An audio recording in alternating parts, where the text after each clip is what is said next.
আসসালামু আলাইকুম ওয়ারাহমাতুল্লাহি ওয়াবারাকাতুহ। প্রিয় ভাই ও বোনেরা, আলহামদুলিল্লাহ, আজ আমরা তৃতীয় পার্টে পৌঁছে গেছি।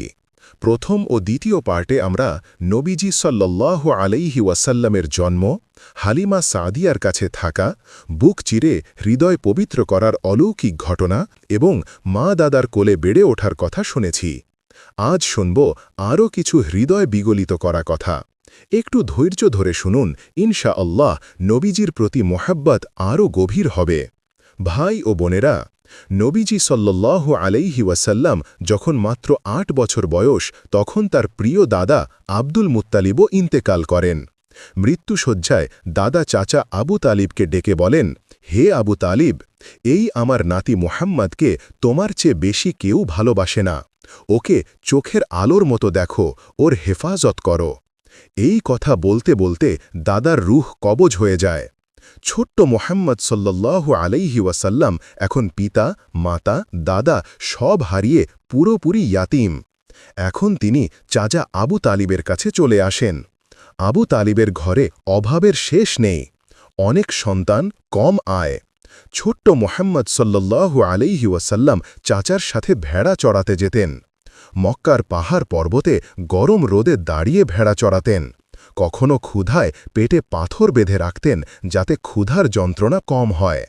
কিন্তু মুখে কখনো অভিযোগ নেই, বরং চাচাকে সাহায্য করতেন, ঘরের কাজ করতেন। এই ছোট্ট বয়সেই তার সততা ও আমানতদারির খ্যাতি ছড়িয়ে পড়ে।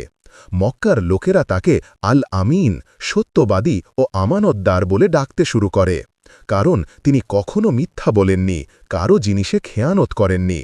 লোকেরা তার কাছে আমানত রেখে যেত, জেনে নিশ্চিত যে মুহাম্মদ কখনো ধোঁকা দেবেন না।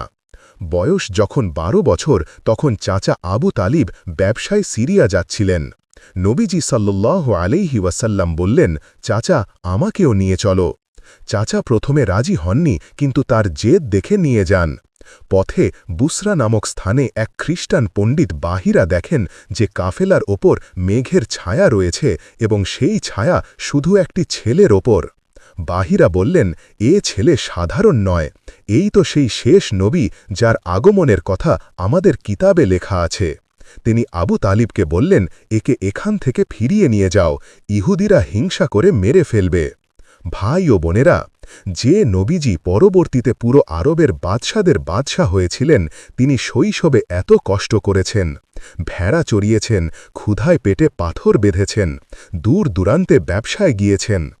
আল্লাহ তাকে এসব কষ্ট দিয়েছেন যাতে তিনি গরিব, দুঃখী